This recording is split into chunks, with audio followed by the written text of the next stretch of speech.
Bismillahirrahmanirrahim. Assalamualaikum warahmatullahi wabarakatuh. Alhamdulillahilladzi an'ama 'alaina bi ni'matil iman wal islam.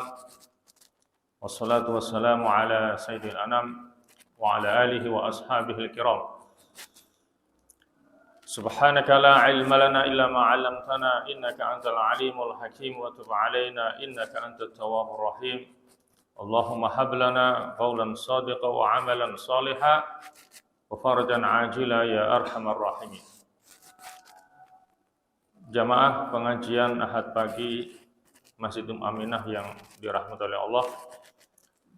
Syukur alhamdulillah, marilah senantiasa kita panjatkan kehadirat Allah Subhanahu wa taala atas limpahan rahmat, taufik serta hidayahnya, juga nikmat kesehatan dan kesempatan, sehingga dengan itu semuanya pada pagi hari ini kita bisa hadir dan berkumpul di majelis yang mulia ini untuk kita saling nasihat-menasihati dalam kebenaran dan kesabaran. Harapan kita semoga niat dan langkah baik kita akan diterima oleh Allah Subhanahu wa taala. Amin amin ya mujibas sailin. Tidak lupa semoga salawat dan salam tetap terlimpahkan kepada Nabi kita Muhammad SAW beserta para sahabat dan pengikut-pengikutnya yang pada akhirnya akan melimpah kepada kita semuanya selaku umatnya. Jamaah sekalian yang dirahmati Allah, pada kajian Islam tematik pagi hari ini kita akan mengangkat sebuah tema, beberapa penyebab kesengsaraan dalam hidup. Berbicara tentang masalah kesengsaraan dalam hidup, maka secara umum telah dijelaskan oleh Allah Subhanahu wa taala dalam surah Al-Asr. Wal 'asri innal insana lafi khusrin illa alladziina aamanu wa 'amilus shalihati wa tawashaw bil haqqi wa tawashaw bis sabr. Demi masa sesungguhnya manusia benar-benar dalam keadaan merugi, kecuali orang-orang yang beriman, beramal soleh, dan mau saling menasihati dalam kebenaran dan kesabaran. Artinya bahwa orang yang merugi, orang yang akan sengsara dalam hidupnya adalah orang yang tidak beriman, orang yang tidak mau beramal soleh, dan orang-orang yang tidak mau saling menasihati dalam kebenaran dan kesabaran. Adapun secara lebih detail lagi, tentunya masih banyak penyebab-penyebab yang lainnya yang bisa menyebabkan seseorang itu sengsara dalam hidupnya. Dan itulah yang akan kita kaji bersama pada kesempatan pagi hari ini. Di antara sebab-sebab yang bisa orang itu menjadi sengsara dalam hidupnya. Yang pertama adalah kekufuran, di mana kufur itu adalah bentuk masdar ataupun kata dasar yang artinya adalah terhalang ataupun tertutup. Berarti orang kafir adalah orang yang terhalang ataupun tertutup dari petunjuk Allah Subhanahu wa taala. Terkait dengan masalah kekufuran ini, maka Allah Subhanahu wa taala telah berfirman dalam surah Al-Mu'minun ayat 117 yang berbunyi, A'udzubillahi minasyaitonirrajim, innahu la yuflihul kafirun. Sesungguhnya tidak akan beruntung al-kafirun, orang-orang yang kafir itu. Berarti orang-orang yang kafir adalah orang-orang yang akan sengsara dalam hidupnya. Nah, terkait dengan masalah sebutan kafir, memang ini adalah sebutan yang Allah berikan kepada mereka-mereka yang ingkar. Maka kita tidak perlu mengikuti ya apa-apa yang dimintakan oleh sebagian orang agar mengganti kata-kata kafir dengan sebutan non-muslim ya. Karena ini sebutan yang telah Allah berikan kepada mereka yang ingkar kepada Allah Subhanahu wa taala dengan sebutan kafir. Maka kalau kita ganti dengan non-muslim, kita harus juga mengganti nama surat menjadi surat non-muslimin. Nanti isinya juga berubah. Qul ya ayyuha non-muslimin, kan begitu. Jadinya kacau juga. Ya. Jadi kafir itu sebutan yang Allah berikan kepada mereka. Dan orang-orang kafir adalah orang-orang yang tidak akan beruntung dalam hidupnya. Maka kekufuran adalah sebab pertama kesengsaraan dalam hidup ini. Kemudian yang kedua adalah kemurtadan. Murtad itu dari masdar kata dasar riddah. Riddah yang artinya kembali. Orang murtad berarti orang yang keluar dari Islam. Di mana riddah ataupun kemurtatan ini bisa dengan hati, bisa dengan ucapan, juga bisa dengan perbuatan. Ketika hati seseorang katakanlah meragukan apakah Allah ada ataukah tidak, apakah surga neraka itu ada atau tidak. Kalau dia sampai meragukan hal itu, berarti dia telah murtad. Dengan ucapan, misalnya mengatakan bahwa Nabi Isa adalah anak Allah, atau Uzair anak Allah, itu adalah ucapan yang akan mengakibatkan seseorang menjadi murtad. Ataupun dengan perbuatannya, perbuatan-perbuatan yang menyebabkan seseorang itu menjadi murtad. Seperti dengan sengaja tidak melaksanakan sholat dengan mengatakan bahwa sholat itu tidak wajib bagi seorang muslim. Jadi murtad itu bisa dengan hati, penyebabnya bisa dengan ucapan ataupun dengan perbuatan. Nah, terkait dengan kemurtadan ini maka Allah Subhanahu wa taala telah berfirman dalam surah Al-Hajj ayat 11, wa in asabathu fitnatun inqalaba ala wajhi khasirat dunya wal akhirah dzalika huwal khusranul mubin.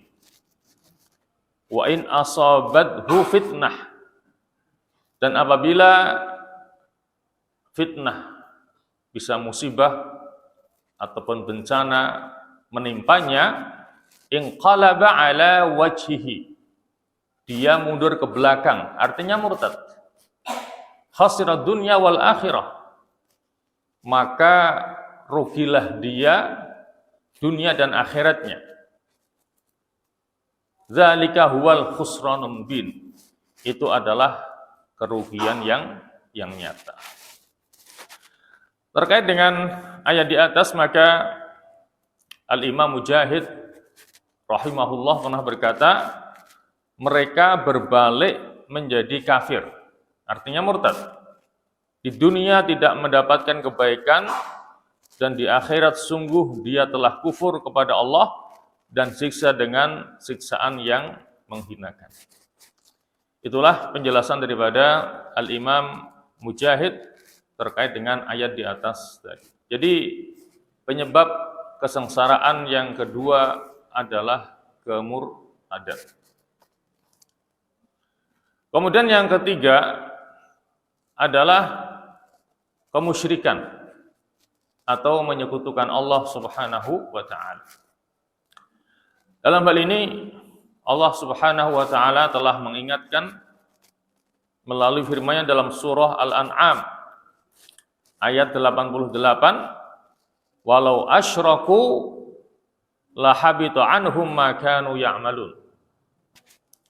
Walau asyraku, dan jika mereka syirik dan jika mereka menyekutukan Allah, lahabita anhum ma kanu ya'malun, maka niscaya akan hancurlah dari mereka apa-apa yang telah mereka kerjakan. Jadi syirik akan menghancurkan pahala yang telah dilakukan oleh seseorang. Dan syirik ini adalah dosa yang tidak diampuni oleh Allah Subhanahu wa taala. Sebagaimana yang telah Allah ingatkan, innallaha la yaghfiru ayyushraka bihi wa yaghfiru ma duna dzalika liman yasha wa man yusyrik billah faqad iftara itsman 'azima. Sesungguhnya Allah tidak mengampuni dosa syirik dan Allah mengampuni dosa selain syirik kepada siapa yang dikehendakinya, dan barang siapa yang menyekutukan Allah maka sungguh dia telah melakukan dosa yang besar. Bahkan Allah sendiri telah mengingatkan kepada nabinya, Nabi Muhammad SAW, dengan firman-Nya,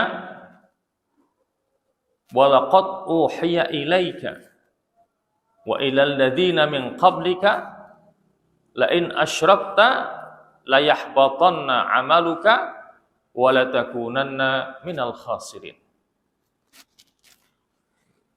Dan sungguh telah diwahyukan kepadamu wahai Muhammad, dan juga kepada nabi-nabi sebelum kamu, la in asyrakta, jika kamu wahai Muhammad melakukan kesyirikan, la yahbatanna amaluka, maka sungguh amalmu akan hancur, wala takunanna minal khasirin, dan sungguh kamu akan termasuk di antara orang-orang yang merugi. Bisa kita bayangkan, Nabi kita Muhammad, juga nabi-nabi yang sebelumnya telah Allah wahyukan kepada mereka agar benar-benar menjauhi yang namanya syirik. Padahal kita yakin bahwa seorang nabi, seorang rasul tidaklah mungkin untuk melakukan kesyirikan kepada Allah, tetapi Allah masih juga mengingatkan mereka. Maka ini mengandung arti bahwa peringatan Allah kepada kita agar menjauhi segala macam bentuk kesyirikan itu lebih tegas lagi. Karena ternyata Allah pun masih mengingatkan kepada para rasulnya agar menjauhi perbuatan syirik, karena akan menghancurkan amal mereka dan mereka akan termasuk minal khasirin, di antara orang-orang yang merugi. Jadi itulah penyebab kerugian serta kesengsaraan hidup yang ketiga, yaitu kesyirikan. Jamaah sekalian yang dirahmati Allah, adapun penyebab yang keempat adalah menolak yang hak dan menerima kebatilan. Ini diingatkan oleh Allah Subhanahu wa taala dalam surah Al-Ankabut ayat 52, "Walladzina amanu bil batili wa kafaru billah ulaika humul khasirun." Walladzina amanu bil batili, dan orang-orang yang percaya kepada kebatilan, wa kafaru billah, dan kafir kepada Allah, ulaika humul khasirun, mereka adalah orang-orang yang merugi. Terkait dengan ayat di atas tadi, maka Al-Imam Ibnu Katsir rahimahullah berkata, pada hari kiamat akan dibalas perbuatan mereka disebabkan mereka, yang pertama, mendustakan Nabi Muhammad SAW.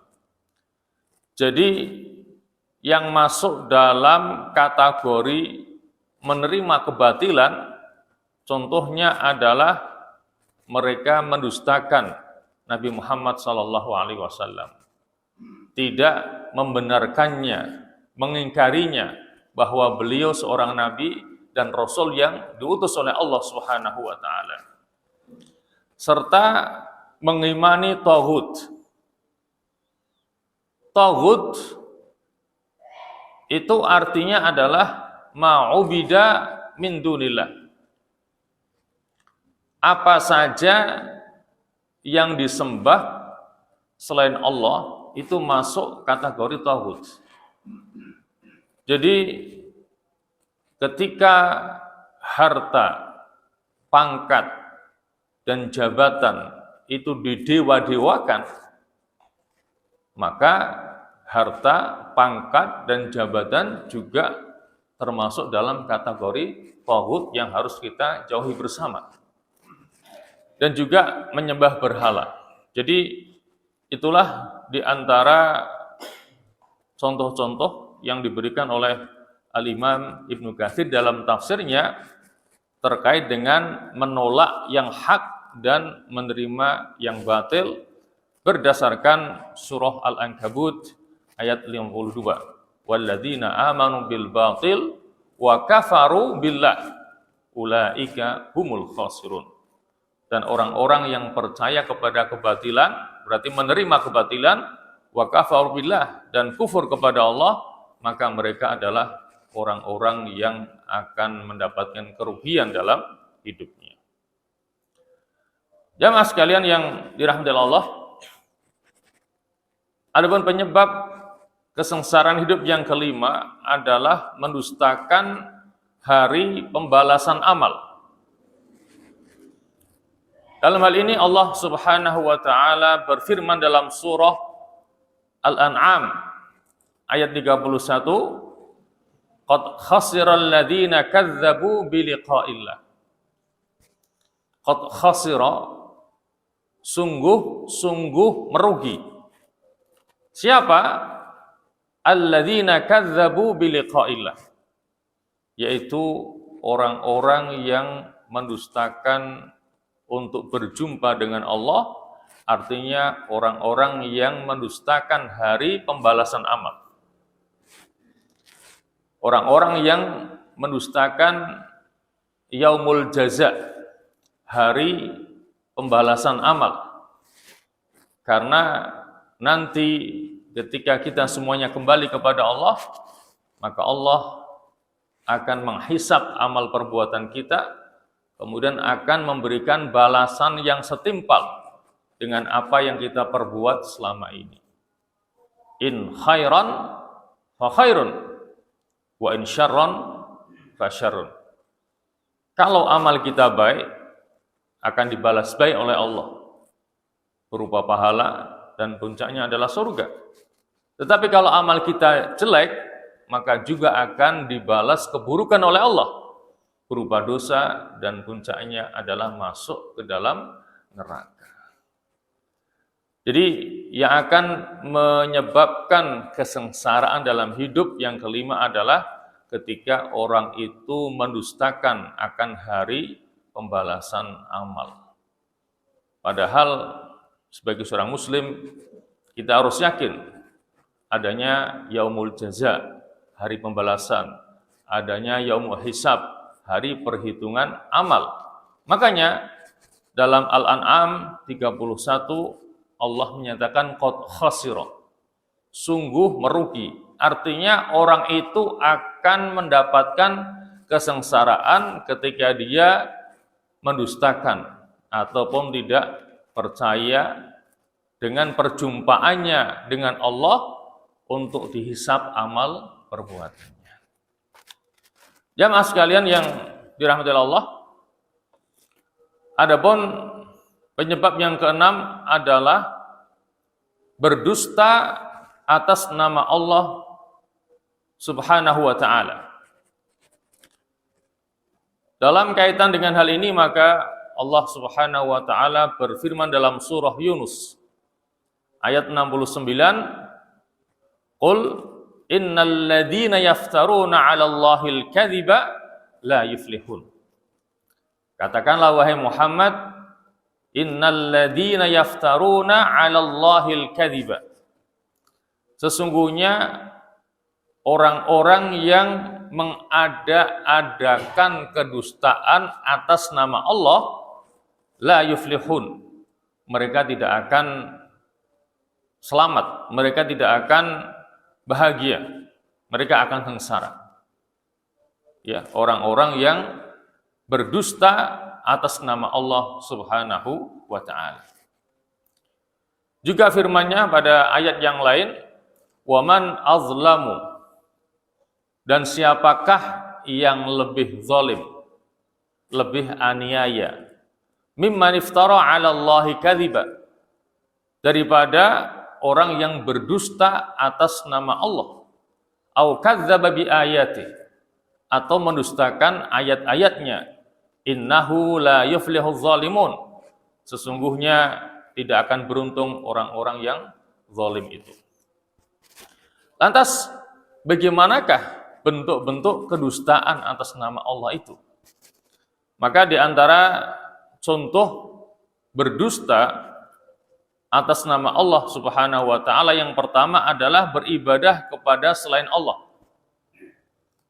dengan anggapan bahwa sesembahan selain Allah bisa menjadi perantaranya di sisi Allah Subhanahu wa ta'ala. Karena Allah telah memerintahkan kepada kita semuanya agar mengikhlaskan ibadah kita hanya kepada Allah Subhanahu wa ta'ala.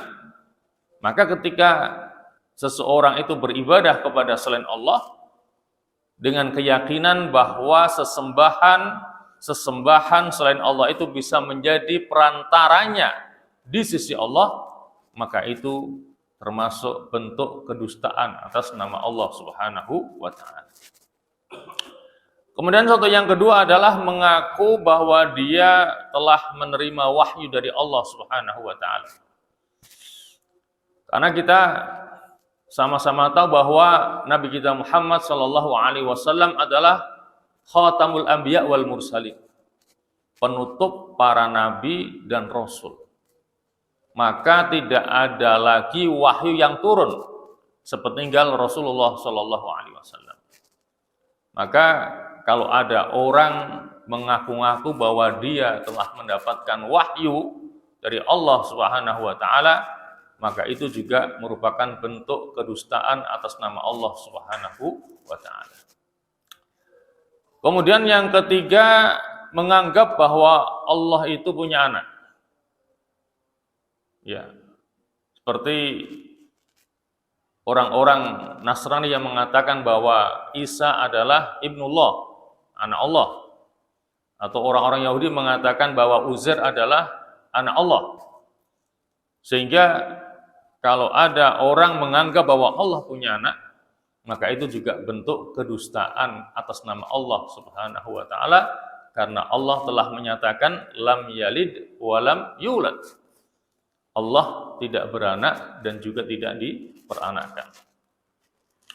Kemudian yang keempat adalah mengharamkan apa-apa yang dihalalkan oleh Allah dan sebaliknya. Artinya menghalalkan apa yang telah diharamkan oleh Allah Subhanahu wa ta'ala. Karena hak untuk menghalalkan atau mengharamkan sesuatu itu adalah hak penuh Allah Subhanahu wa ta'ala. Kita tidak berhak untuk menghalalkan atau mengharamkan sesuatu, karena semuanya telah ditentukan oleh Allah dan Rasul-Nya. Maka ketika ada orang yang menghalalkan apa-apa yang dihalalkan oleh Allah, atau sebaliknya menghalalkan apa-apa yang telah diharamkan oleh Allah, maka itu juga merupakan salah satu bentuk kedustaan atas nama Allah Subhanahu wa ta'ala. Kemudian contoh yang kelima adalah melakukan apa yang dilakukan oleh orang Arab dahulu. Ketika tawaf ke Baitullah dalam keadaan telanjang, kemudian menisbatkan hal itu kepada Allah Subhanahu wa ta'ala. Karena tradisi orang-orang Arab dahulu ketika tawaf di sekitar Ka'bah, mereka dalam keadaan telanjang. dan mengatakan itu adalah perintah dari Allah Subhanahu wa taala. Maka ini juga merupakan bentuk kedustaan atas nama Allah Subhanahu wa taala. Dalam hal ini Az-Zajjaj pernah berkata terkait dengan ayat yang tadi sudah kami sebutkan, mereka hanya mendapatkan kenikmatan sedikit di dunia lalu dikembalikan kepada azab yang pedih, yaitu orang-orang yang berdusta atas nama Allah Subhanahu wa taala. Jamaah sekalian yang dirahmati Allah, adapun faktor penyebab kesengsaraan hidup yang ketujuh adalah berpaling dari peringatan Allah Subhanahu wa taala atau enggan untuk bertaubat dan beristighfar kepada Allah Subhanahu wa taala. Hal ini telah diingatkan oleh Allah Subhanahu wa taala dalam surah Thaha ayat 124.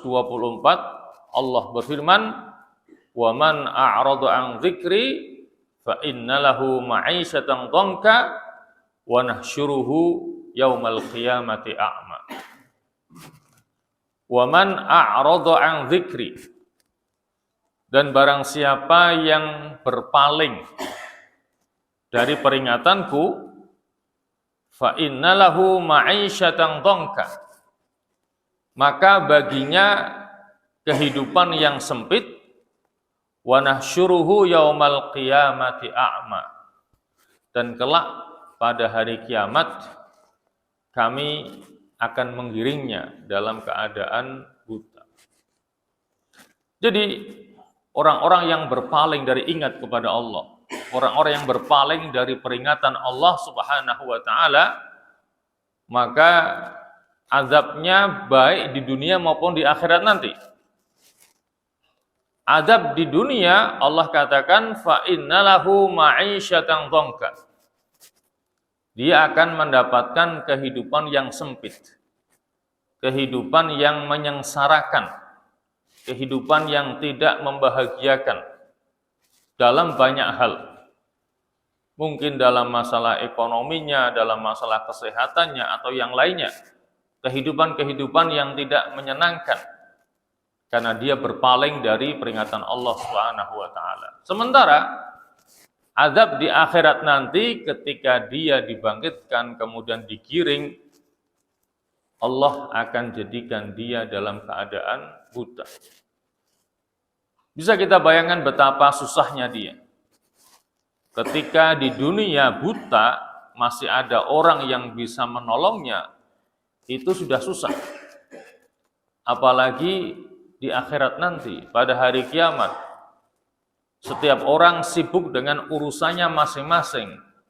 Dia dibangkitkan dalam keadaan buta. Tentunya ini lebih memberatkan lagi. Maka kita harus ingat ya, ayat ini dengan sebaik-baiknya, jangan sampai kita berpaling dari peringatan Allah Subhanahu wa taala. Kita sambut semua perintah Allah Subhanahu wa taala dengan sebaik-baiknya. Perintahnya kita kerjakan dan larang-larangnya harus kita tinggalkan agar kita selamat dari siksaan ataupun azab yang Allah janjikan lewat ayat ini. Ya mas sekalian yang dirahmati Allah, berikutnya penyebab yang ke-8 adalah berbuat kerusakan di muka bumi. Terkait dengan penyebab yang ke-8 ini, Allah Subhanahu wa taala telah berfirman dalam surah Al-Baqarah ayat 27. Wa yufsiduna fil ardi ulaika humul khasirun. Wa yufsiduna fil ardi, dan mereka berbuat kerusakan di muka bumi. Ulaika humul khasirun. Mereka adalah orang-orang yang merugi. Nah, terkait dengan ayat di atas, maka Al-Imam Al-Qurtubi rahimahullah mengatakan mereka berbuat kerusakan dengan perbuatan kufur dan maksiat. Jadi berbuat kerusakan di muka bumi tidak hanya berarti merusak alam, tetapi adalah melakukan perbuatan kufur, baik ingkar kepada Allah, juga termasuk di dalamnya adalah kufur terhadap nikmat-nikmat Allah. Juga banyak melakukan perbuatan maksiat dan dosa. Itu adalah masuk dalam kategori yufsiduna fil ard. Berbuat kerusakan di muka bumi, maka kata Allah, ulaika humul khasirun. Mereka adalah orang-orang yang rugi, orang-orang yang akan sengsara dalam hidupnya. Jamaah sekalian yang dirahmati Allah, penyebab yang kesembilan adalah mendustakan tanda-tanda kekuasaan Allah dan pertemuan akhirat. Ini sebagaimana yang difirmankan oleh Allah Subhanahu wa taala dalam surah Al-A'raf ayat 149. Allah berfirman, "Walladzina kadzdzabu biayatina wa liqa'il akhirati habitat a'maluhum."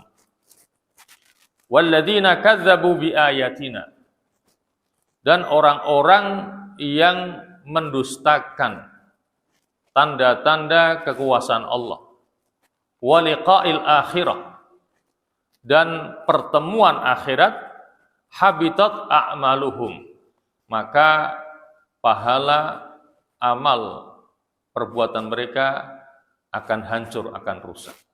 Ya. Mendustakan tanda-tanda kekuasaan Allah dan juga mengingkari pertemuan akhirat, mengingkari bahwa dirinya nanti akan berjumpa dengan Allah Subhanahu wa taala, mengingkari bahwa dirinya nanti akan dihisab oleh Allah Subhanahu wa taala, mengingkari bahwa dirinya nanti setelah dihisab akan diberikan balasan yang setimpal oleh Allah Subhanahu wa taala. Itu masuk dalam kategori mengingkari pertemuan akhirat. Maka kalau orang melakukan hal itu, maka itulah diantara penyebab yang akan menghantarkan dia mendapatkan kesengsaraan dalam hidupnya. Ya, mendustakan tanda-tanda kekuasaan Allah dan juga mengingkari pertemuan hari akhir. Jamaah sekalian, kemudian penyebab yang ke-10 adalah menjadikan setan sebagai walinya atau sebagai pelindungnya. Hal ini telah diingatkan oleh Allah Subhanahu wa taala dalam surah An-Nisa ayat 119. Allah menyatakan, "Wa may yattakhidhisy syaitana waliyyan min dunillah faqad khasira khusrana mubina." Wa may yattakhidhisy syaitana waliyya, dan barang siapa yang menjadikan setan sebagai walinya, sebagai pelindungnya, sebagai temannya, min dunillah, dari selain Allah, faqad khasira khusrana mubina, maka sungguh dia telah merugi dengan kerugian yang nyata. Jadi kalau kita sudah sadar bahwa setan itu adalah musuh kita, maka kita harus jadikan setan betul-betul sebagai musuh, bukan sebagai teman, bukan sebagai pelindung. Ya. Maka semua ajakannya, semua bisikannya yang tidak baik hendaknya jangan kita ikuti. Ya. Kita jadikan wali kita pertama adalah Allah, yang kedua adalah Rasulullah, dan yang ketiga adalah orang-orang yang beriman. Mereka itulah adalah wali-wali kita, bukan setan. Setan adalah musuh kita. Jamaah sekalian yang dirahmati Allah, kemudian penyebab yang ke-11 adalah merasa aman dari azab Allah. Dalam hal ini Allah telah mengingatkan dalam surah Al-A'raf ayat 99, "Fala ya'manu makrallahi illal qaumul khasirun." Fala ya'manu makrallah, maka tidaklah merasa aman dari makar Allah, dari azab Allah, ilal qaumul khasirun, kecuali orang-orang yang merugi. Oleh karena itulah jangan pernah kita merasa aman dari azab Allah Subhanahu wa taala. Kalau kita merasa aman, maka itu akan mendorong kita untuk berbuat maksiat kepada Allah Subhanahu wa taala. Maka kita harus senantiasa berada di tengah-tengah antara al-khauf dan roja. Bainal khaufi war roja. Antara rasa takut dan pengharapan kepada Allah Subhanahu wa taala. Kita harus takut kepada siksaan Allah, tetapi kita juga harus senantiasa mengharapkan rahmat Allah Subhanahu wa taala. Itu sikap yang benar, ada di tengah-tengah, bainal khaufi war roja, antara rasa takut dan pengharapan.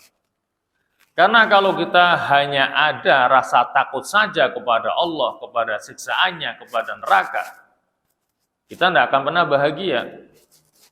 Karena yang terbayang dalam benak kita neraka dengan segala macam siksaannya. Tapi sebaliknya, kalau kita hanya mengharapkan rahmat dan ampunan Allah saja, maka kita akan mudah untuk berbuat maksiat dan dosa. Karena ketika kita berbuat maksiat dosa, kita akan mengatakan innallaha ghafurur rahim. Tidak apa-apa saya berbuat dosa. Toh Allah Maha Pengampun lagi Maha Penyayang. Maka sikap yang benar adalah yang ada di tengah-tengah antara keduanya. Bainal khaufi war raja. Antara rasa takut dan pengharapan kepada Allah Subhanahu wa taala. Maka janganlah kita merasa aman dari azab Allah Subhanahu wa taala. Karena ketika Allah murka, kemudian Allah menurunkan azabnya, maka yang terkena azab itu bisa jadi bukan hanya mereka-mereka yang berbuat kezaliman saja, termasuk orang-orang yang baik juga kena dampaknya. Sebagaimana yang kita perhatikan pada saat ini, berbagai macam bencana datang silih berganti, menerpa negara kita. Ini yang namanya gempa bumi, kemudian angin puting beliung, itu kan pindah-pindah tempat ini. Itu adalah bentuk daripada azab Allah Subhanahu wa taala. Untuk menyadarkan kita akan dosa kesalahan kita agar kita kembali kepada Allah Subhanahu wa taala. Dan tadi saya katakan kalau Allah murka kemudian menurunkan azabnya, maka yang terkena semuanya. Sebagaimana yang Allah ingatkan dalam surah Al-Anfal ayat 25. Wattaqu fitnatan la tusibannal ladzina zalamu minkum khassah wa'lamu annallaha syadidul iqab.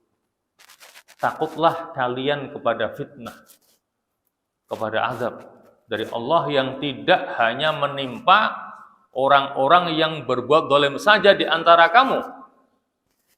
Dan ingatlah dan ketahuilah bahwasanya Allah itu amat keras siksaannya.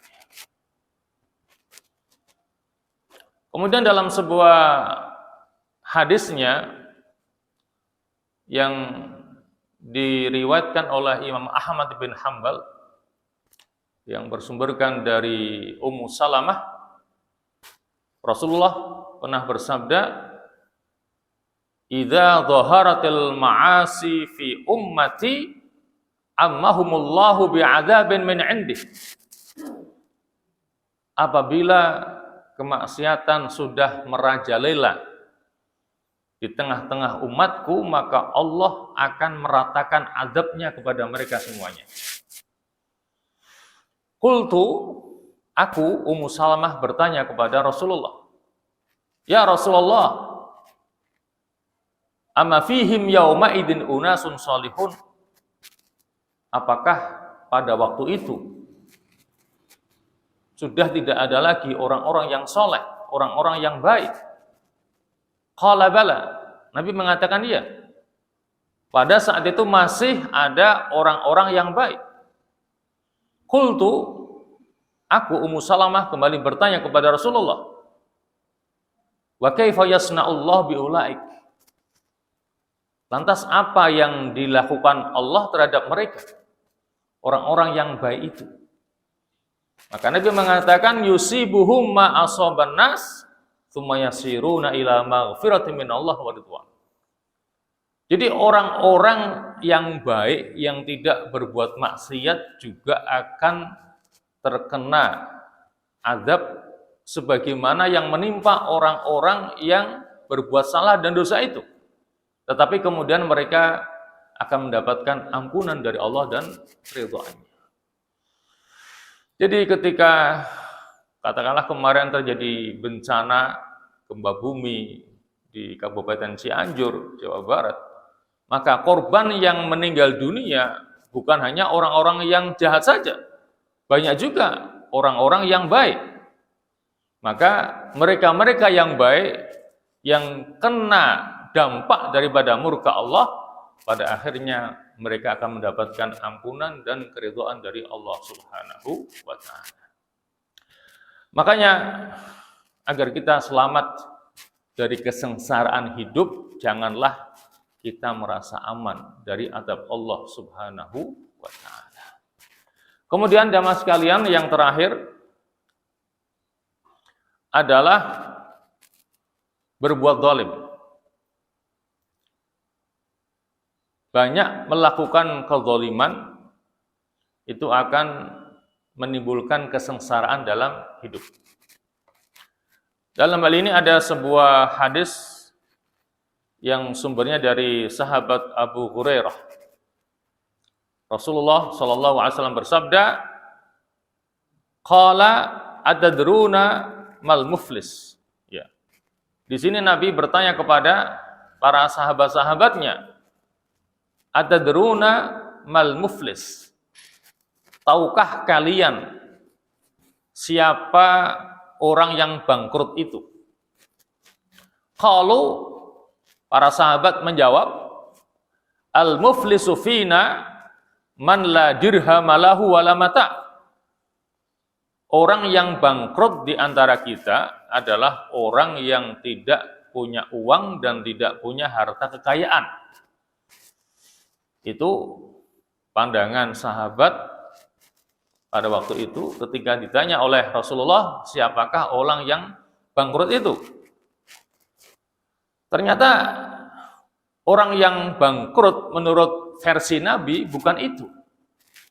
Bukan orang yang tidak punya uang, tidak punya harta kekayaan, bukan. Kemudian Nabi menjelaskan hakikat daripada orang yang bangkrut dengan mengatakan innal muflisa min ummati.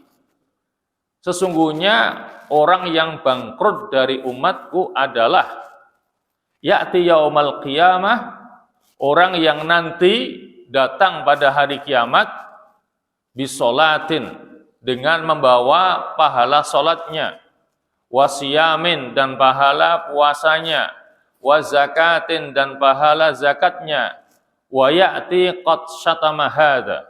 Akan tetapi dulu waktu dia hidup satama hadza, suka mencaci maki, suka menghina ini, wa qadhafa hadza, dan menuduh ini, wa akala madza hadza, dan memakan harta orang ini, wa safaka dama hadza, kemudian menumpahkan darah ini, artinya membunuh orang lain, kemudian wa daraba hadza, dan memukul ini.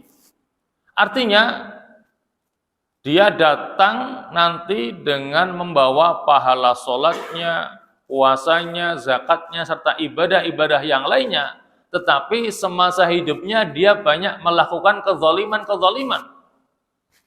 Menghina, mencaci maki, menuduh, memakan harta dengan tanpa hak, dengan tanpa kebenaran. Bahkan dikatakan membunuh, memukul. Fayu'ta hadza min hasanatihi wa hadza min hasanatihi. Ya. Maka mereka orang-orang yang dizalimi semasa hidupnya akan diberikan kebaikan darinya. Jadi kebaikan orang-orang yang berbuat zalim akan diambil kemudian diberikan kepada orang-orang yang dizaliminya. Fa in faniyat hasanatuhu. Apabila semua kebaikan orang yang berbuat zalim itu sudah habis karena diambil kemudian diberikan kepada orang yang dizalimi, qabla an yuqdama alaihi. Ya, sebelum tuntutannya itu selesai. Artinya masih banyak orang-orang yang dizalimi menuntut kepada dirinya. Sementara kebaikannya sudah habis. Sudah diberikan semuanya kepada yang dizalimi. Ukhidha min khotoyahum. Maka diambillah kesalahan-kesalahan dan dosa-dosa dari orang yang dizalimi, faturihat alaihi, kemudian diberikan kepadanya, kepada orang yang telah berbuat zalim itu. Tsumma turiha finnar, kemudian dia dilempar ke dalam api neraka. Karena sudah habis kebaikannya, kemudian ditambah dengan dosa-dosa dari orang yang pernah dizaliminya. Akhirnya dia dilemparkan oleh Allah ke dalam api neraka. Ya maaf sekalian yang dirahmati Allah, jadi itulah kurang lebih ada 12 sebagai tambahan penyebab kesengsaraan dalam hidup di samping apa yang sudah Allah jelaskan dalam surah Al-Asr. Akhirnya kita mohon kepada Allah, semoga Allah memberikan kemampuan kepada kita untuk bisa memahaminya dengan sebaik-baiknya dan memberikan kekuatan agar kita tidak mengamalkan semuanya itu. Karena dari semua yang sudah kita jelaskan, itu adalah hal-hal yang akan menyebabkan seseorang mendapatkan kesengsaraan dalam hidupnya. Semoga Allah pelihara kita tidak melakukan hal-hal itu, sehingga kita tidak termasuk orang yang akan mendapatkan kesengsaraan dalam hidup, baik di dunia, lebih-lebih di akhirat nanti. Amin amin ya mujibas sa'ilin. Dan marilah kita akhiri ta'lim kita dengan doa.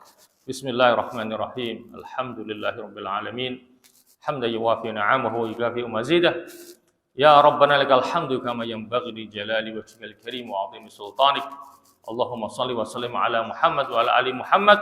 Allahumma la dada' lana fi maqamina hadha dhanban illa ghafartah wa la hamman illa farajtah wa la karban illa nafastah wa la maridan illa syafaitah wa la danan illa qadaitah wa la mu'asiran illa yasartah wa la dhalan illa hadaitah wa la ghaiban illa radattah wa la hajatan min hawaji dunya hiya laka ridha wa lana fiha salah illa antana ala qadaiha wa yassartaha lana bi rahmatika ya arhamar rahimin. Allahumma ja'al ijtima'ana hadha ijtima'an marhuma waj'al tafarruqana ba'dahu tafarruqan ma'suma wa la taj'al fina wa la ma'ana syaqiyan wa la mahruma.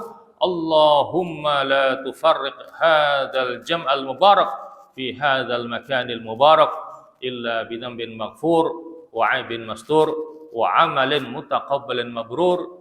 Ya Aziz, Ya Ghafur, Ya Rabbal Alamin. Allahumma hadha ad-du'a wa minkal ijabah, Ya sami'ad du'a, Ya dhal mani wal ata'.